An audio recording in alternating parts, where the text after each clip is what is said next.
Says we're live. Hey, hey. Hello. Just double checking on our page. If you're signing in, let us know where you're joining us from. Yep, we are live. Or is that is that the old one or is that this one? Because it looks like we're in different clothes. So I'm thinking it's the other one. Okay. We're good? Hold on. Double checking. Where are we? We are here. Welcome to our clown show. I got my Jessie glasses on. Do you know that reference? Oh, yes, I do. Probably not a lot of our viewers do. Probably not, but we're of that age. Oh, yes. I've been seeing a lot of Ricky Lake stuff, and I was like, oh, I remember that crazy sound. Oh, yeah, that era. I could even say I go back to Donahue, so. Yeah, we are the same Jen, aren't we? We are. Not Jen, generation. Generation. Okay, that's enough. That is not going to happen. Sorry, everyone. That's going to keep happening. Hey, you stop. You want me to start with intro? I could do it. She's just being a brat. Okay. Hello, everybody. I am Jenn Kelly, and we are coming to you live on Wednesday. My business is Belly to Bliss Birth Services. You can find me at bellytobliss.com, and I'm also on Facebook at Belly to Bliss. And I am Amy Moy. I'm a certified childbirth doula and childbirth educator. My business is Riverbend Birth Services. You can find me on the web at riverbendbirthservices.com. Social media, I am Sacramento Doula on Instagram and Riverbend Birth Services on Facebook. And I'm kind of those things too. I'm a doula, birth doula, and a childbirth educator because, I forgot to mention that stuff. You get those titles too. I know. And together we are Sacramento Cornerstone Childbirth. We teach online comprehensive childbirth education. And like I said, during this pandemic, we moved everything to an online platform, and it seems to be working pretty good. We're just kind of getting our bearings, I think, on this one. So we're going to rock June class, let me tell you. So we teach expectant families from all walks of life. We are suitable for all family structures, birthing locations, and birthing options. We are a full 20-hour class session, not all at one time. And we teach 4 Saturdays during the month from 10 a.m. to 2:30. And like I said, June, come on, y'all. June, we're going to be like hitting the nail on the head on that one. Just seemed like, okay, I'm just making stuff up at this point. So we still have space available for our June 6th, and we're also registering for July. So come visit us at saccornerstonechildbirth.com, and you can read more about us and the method, and click that little get registered box. Yep, and just to add another little piece or tidbit, we're usually here in my home classroom here in the Sacramento area, and this classroom does not accommodate enough space to abide by the social distancing guidelines. So for the foreseeable future, we will be teaching online, and we will just keep you posted about when we're ready to open up. Yep, it's all about keeping our families as safe as we can, and ourselves and our families ourselves. Totally. For sure. The heavy stuff. Okay, it is. So I hope that you find some joy today, tomorrow, in whatever way works for you. Absolutely. If you have to watch our goofy videos again, go for it. We're not opposed. We're here every week. But okay, punchy again tonight. I see, Jen. I know. All right. We're going to teach. So last week we talked about one of our favorite mantras to help deliver some really good information. No pun intended. I know. Oh my gosh. Sorry. So we talked about everything being better out than in. Today, we are going to talk about another one of our little sayings that we bring up throughout our class. And it's just, when you move, baby moves. Pretty simple concept, but I don't think everybody is aware of how truly flexible their pelvis is. So we really like to illuminate that in class. So I'm going to bring up our pelvic model. This is Penelope. Penelope, our pelvis. Hi, Penny. I've missed you. We need to get you one too, Jen. I know. So I've been looking. Like looking through the pelvis, but anyway. So we're going to start by just sort of pointing out some structures on the pelvis that enable your pelvis to be a truly flexible set of bones. So the first piece or aspect of the pelvis I want to point out is this connective tissue between the two parts of the pubic bone. And that connective tissue allows the pelvis to spread, to twist. We like that connective tissue there. Heading over to the back, there is connective tissue between these big bony prominences called the iliac crest. And I don't know if you can see them if I spread open a little bit, but the pelvis can move this way as well. That connective tissue also allows your sacrum, this triangular structure, to move back and forth depending on your positioning. So if you are laying in bed, your sacrum is not movable. You basically have flattened it, right? Which rest is important, but we do talk about how you can actively rest in our class. And you can probably find it in our videos as well. But if you're off your sacrum, it can kick out of the way. And when it kicks out of the way, it opens up a lot of space in what we call the pelvic outlet. So there's an inlet where the baby first drops in, and there's a pelvic outlet where the baby comes out or passes through. And when you are off your sacrum, it opens up more space, and your hips can also do this. So they can open at the outlet. They can also open at the inlet. So all of this connective tissue makes your pelvis super flexible, very mobile. And Jen's gonna make a little pitch for what happens at this site. My favorite song. On both sides. Do you want to take it away, Jenn? Let's go back to probably kindergarten-ish, and it's that fab song that your leg bone is connected to your hip bone, your hip bone's connected to your leg bone, your thigh bone, your knee bone. Okay, we get it. I don't have to sing in my lovely singing voice, but the importance of that reference is every time you move one of your legs, the hip on that side goes with it.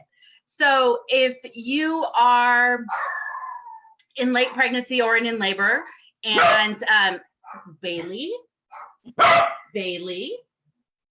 sorry y'all.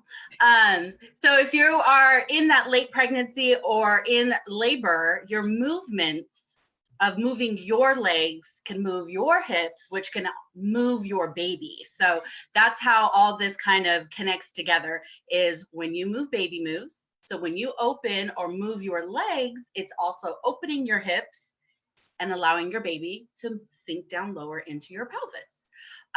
So if that is true, that means the opposite is true. So if you are just standing, sitting, or lying motionless, so not doing any type of real activity, or not really actively resting, your baby can kind of not move as easily through your pelvis. So your baby can actually just kind of find a comfy spot and hang out and not do the work that they are supposed to do to come down into your pelvis and then birth canal and then your arms. So it really is kind of a teamwork process. So we want to get the baby nice and low, because the lower your baby is, the less distance they'll have to travel in labor, and especially the third stage of labor when you're pushing. So the more we can get that baby down, the easier it's going to be at that very last stage. So if baby is nice and low in your pelvis, they put more pressure, they cause more change and all that kind of good stuff. And this can all happen even before your labor even starts. So it's like, it's like doing a whole bunch of work, so you don't have to do a lot of work on one certain day. So it's doing a whole bunch of stuff, and we call it work, but it's just normal movements. And so this can all lead to less discomfort late in pregnancy, and then potentially a shorter labor. Absolutely. And these movements that we're going to talk about, and I'm sort of going to demonstrate what your hips are doing during the different poses, exercises, movements. Like Jen's saying, you can be doing those before labor even kicks in for a couple of reasons. So working on flexibility, balance. In one of our live videos, we talked about optimal fetal positioning. So make sure you check that one out. And also to, like Jen's saying, help baby find more space to move into in the pelvis. So these are some simple things you can do. We're not super regimented people, so we're not going to say do these exercises, 20 reps a day. No, it's just kind of being mindful of your positioning. Julie Tilsner, who's one half of the Cornerstone team, when she taught years and years ago, she used to say, like, get up during commercials and do some of these, but nobody watches commercials anymore. I know. So now it's like, before you, or after you go pee, before you hit play, on your remote, do a few of these. So simply just swaying side to side. So you can be upright, you can be on hands and knees, and just sway your hips side to side. And that gentle movement will create a bit of a twist in among the connective tissues, so that you can open up your pelvis, work on flexibility, and improve baby's ability to move down into the pelvis. Rocking back and forth, I'll do this from the side, but rocking back and forth is a nice motion. It's kind of hard to do any of these motions where that hinge, that ball socket here where your thigh bone is connected. It's hard to do any of these without getting a little bit of twist in your pelvis. So all of that is good news for baby, for just increasing flexibility and mobility. One thing we probably should mention, just because you have a lot of a hormone called relaxin coursing through your body, you want to be careful to not overstretch or over exercise your bones and your joints, because the relaxin does what it sounds like it should do. It relaxes so much going on in your body, smooth muscle, and so you really can injure yourself. So make sure that you take it easy, you don't overdo it. You may feel a lot more stretchy than what is safe for you. Absolutely. So rocking back and forth can also simulate that sort of, well, I'm going to show you now the cat-cow exercise. So cat-cow meaning you're on your hands and knees and you're rocking your pelvis back and forth. So this would be the arch, that cat position. This would be the cow position. And then I always recommend doing hip wiggles while you're down there as well. So what that's doing is it's sort of opening one side of your pelvis and then the other, depending on where you are.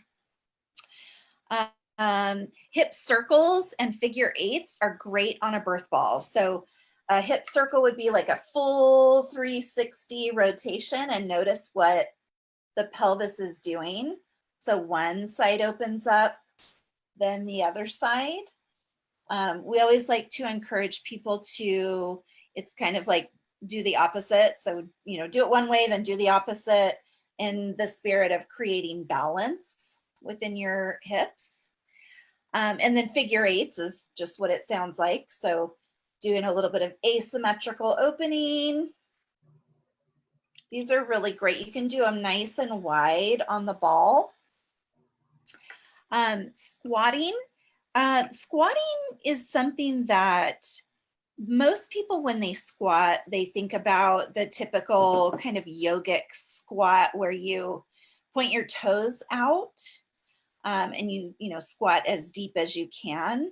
But really the best way to squat if you're trying to encourage movement within baby is to squat in a way that opens your outlet, or at least keeps it neutral.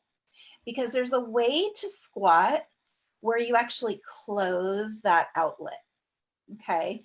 And that's with your toes pointed outward.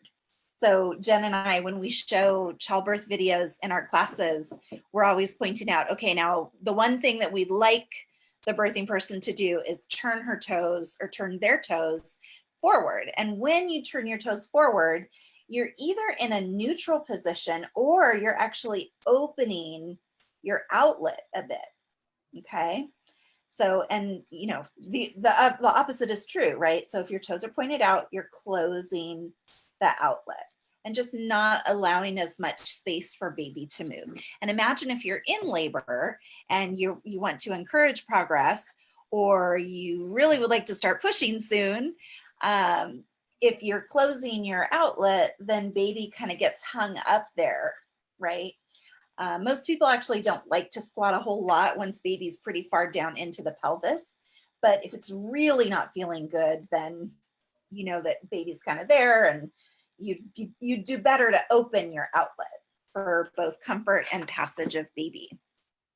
And then the last pose or position, whatever you would like to call it, is just a lunge. So you can lunge forward.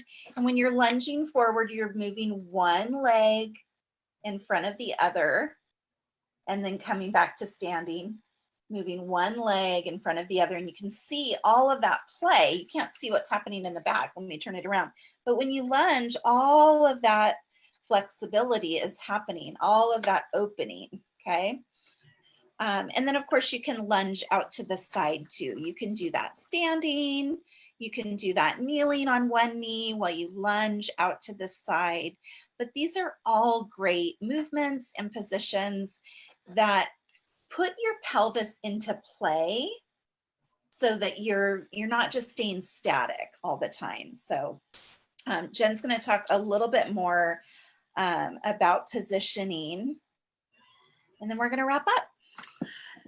So it doesn't seem like it's a logical thing to talk about, but just being upright, just being standing up position, or a walking, like just a regular, not crazy pace or anything like that, just being upright and walking. That gravity is a thing. Gravity is pulling that baby down as long as you're in that upright position. So it's encouraging baby to get even deeper into that, into your pelvis. So just being not static is kind of where we're going with this. But on the flip side, we want you to be well rested as well. So we kind of alluded to it before. There is a thing called active resting. So it's creating it's creating your body, putting your body in a position that if you were to kind of put you in an upright position, you would be in one of the other positions that we just talked about. So let me kind of make that make sense. If you are laying on your side and you have pillows or a peanut ball, if you are in a hospital situation and you are on an epidural, we can resimulate all this stuff. So we put you in this position, or you or your support people that are watching this as well. It's getting on your side, stacking pillows or the peanut ball in between your knees and your ankle, because we talked about that before, how your ankle can kind of drag the outlet down, so it's therefore closing it off again. And pull your knees up. So if we were to take you and flip you up, right, you would be in that squat. or having one leg nice and straight and the other one bent forward. That would be like a lunge position. And so if you are in a situation where you've chose to have an epidural for some pain relief or some rest, putting you in these positions and then moving your body, so rotating no more than 45 minutes, every 45 minutes, is simulating that, all those things that we just talked about. So it's the movement, it is being in that lunge or being in that squat. So just because you are in bed doesn't mean that you can't use these movements to move you, therefore moving your baby. So there's a position for anything. We have the answer for everything. Just kidding, we don't. But it's just these simple things are just so important, and we just seen them work. We've just seen them work. Absolutely. So when you move, baby moves. It's as simple as that. So we highly encourage you to try some of these positions out throughout the day. If you would like to get feedback from us on your positioning, we recommend that you sign up for a class. So we'd love to have you in class. We'll give you tips and pointers about how to get into the positions, how to support yourself so that you're comfortable. And then once you're in labor, continuing to move, remembering that this is something that will really impact your labor. Put it on an affirmation card and put it up in your birthing space. When you move, baby moves. Oh, we need to market that. We need to make it an affirmation of just that one thing. We should. And the better, everything better out than it. I am in a thing tonight. I think I took too long of a nap and I'm just like in my prime right now. I don't know what's going on. So that's our little tidbit of information for you for this Wednesday. So check us back out next Wednesday, same station, same channel. What is that funny thing that they say that I messed up? So we'll be here next Wednesday at 8:30 p.m. on Facebook, because we have found that Facebook works a lot better than Instagram for this. But don't fear, we will post this to Instagram TV. So if you are an Instagram user, it will be over there as well. So next week we are talking breathing. Again, it's going to be a nice, simple thing that has big impacts. So don't forget to come back. Yeah, we really try to keep it simple. Yeah. There's no complicated rocket science situation here. We're just two simple gals trying to share simple information. That is our live for this Wednesday. I hope everybody has a great rest of their evening, a great week, and stay well, stay sane, do the great work, and we'll see you next week.